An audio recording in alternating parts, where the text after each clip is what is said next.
The market was a labyrinth of forgotten items, each stall an opportunity to get something great. It was on one such day that I stumbled upon an old camera hidden away between a lot of dusty items. Excitement surged through me as I took the camera in my hands. I paid for it and left. That evening, my friends gathered at my place for dinner. I showed them the new old camera, and we all got excited. I loaded it with the film I got along with the camera, ready to capture some great times with my friends. The initial pictures were mundane, yet charmingly vintage. My friends posed with exaggerated smiles, mimicking the stoic expression seen in old photographs. Laughter echoed through the room as we immortalized our moments in sepia tones. It was when I turned the lens towards myself that I noticed the first subtle anomaly. In the selfie behind my shoulder, a shadowy figure seemed to linger. I dismissed it as a trick of the light, a quirk of the old camera. But as the evening progressed, the oddities in the photos multiplied.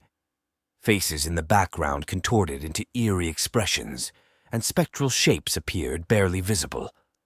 A chill crept down my spine, but my friends laughed it off as a consequence of the vintage equipment. We continued our impromptu photo shoot.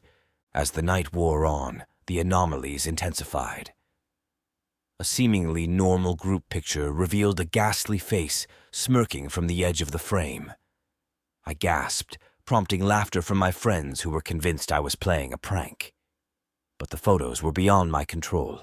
Each click of the shutter revealed more ominous details. Despite the growing unease, I couldn't tear myself away from the camera. It was as if an unseen force compelled me to document every moment, regardless of the creeping dread that clung to each photograph. The charm of the vintage device had transformed into an insidious fascination. As the evening drew to a close, I convinced myself that the unsettling images were mere glitches, artifacts of an old camera. Yet, a gnawing apprehension lingered in the back of my mind. Days passed, and the unsettling events of that peculiar evening faded into a memory. The camera, however, remained an irresistible enigma. Unable to resist my curiosity towards the camera, I found myself loading another roll of film into it. As I resumed my photographic exploration, the abnormalities escalated. The shadowy figures that once lurked at the edges of the frames now advanced, their contorted forms stretching towards the center of each photo, faces twisted into grotesque masks, their eyes hauntingly vacant. Yet, I pressed on, unable to break free from the camera's inexplicable hold. The horrifying photos intensified with every shot. A seemingly innocent landscape would reveal a spectral hand reaching out from the underbrush, or a serene portrait would warp into a visage of silent agony. My world had become a gallery of horror. Desperation set in as I tried to rationalize the unexplainable. Perhaps it was a malfunction or a bizarre side effect of the film. Yet, with each passing photo, the line between reality and nightmare blurred.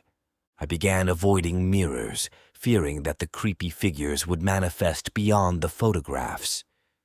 In my sleep, I was haunted by dreams of shadowy hands reaching out from the darkness. Yet, the compulsion to capture the horror remained. The camera demanded an ever-increasing sacrifice of my sanity. It was during a solo midnight session, surrounded by the glow of the camera's flash, that I glimpsed the first tangible sign of the terror. In a photo taken in my dimly lit room, a shadowy silhouette stood at the periphery, its form indistinct yet undeniably human. Panic seized me as I realized that the horrifying elements were not confined to the photographs. They were crossing into my reality.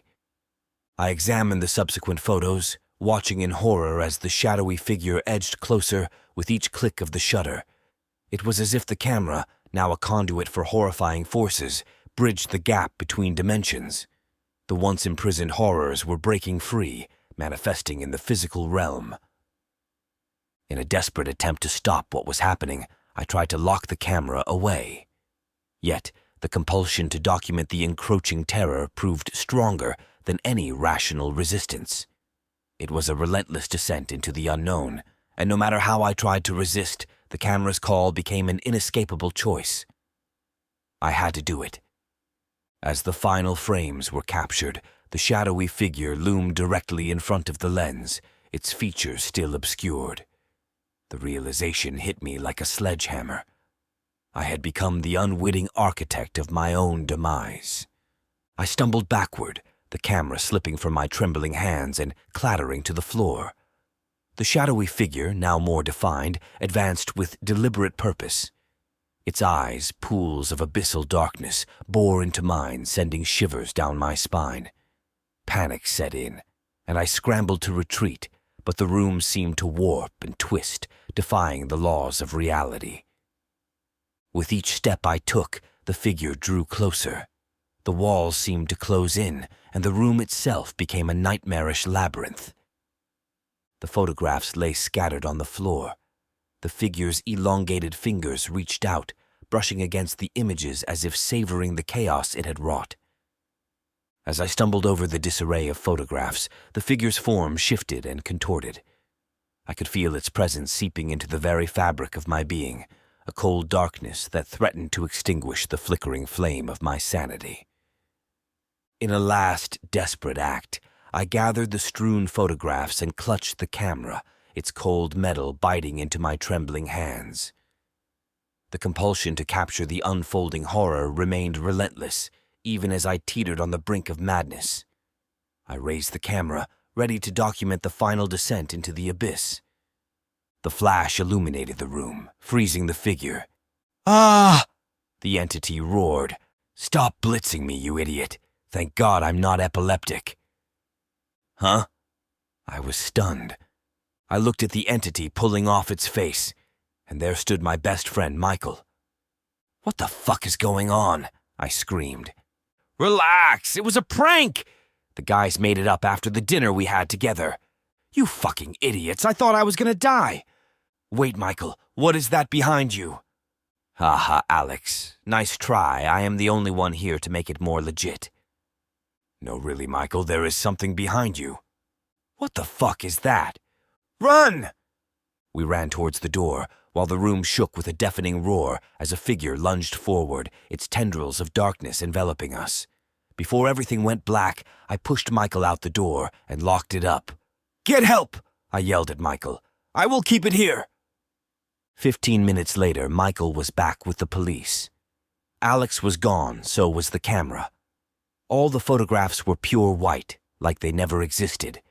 In fact, every photo of Alex in existence were wiped out. Gone, like a turd, in the wind.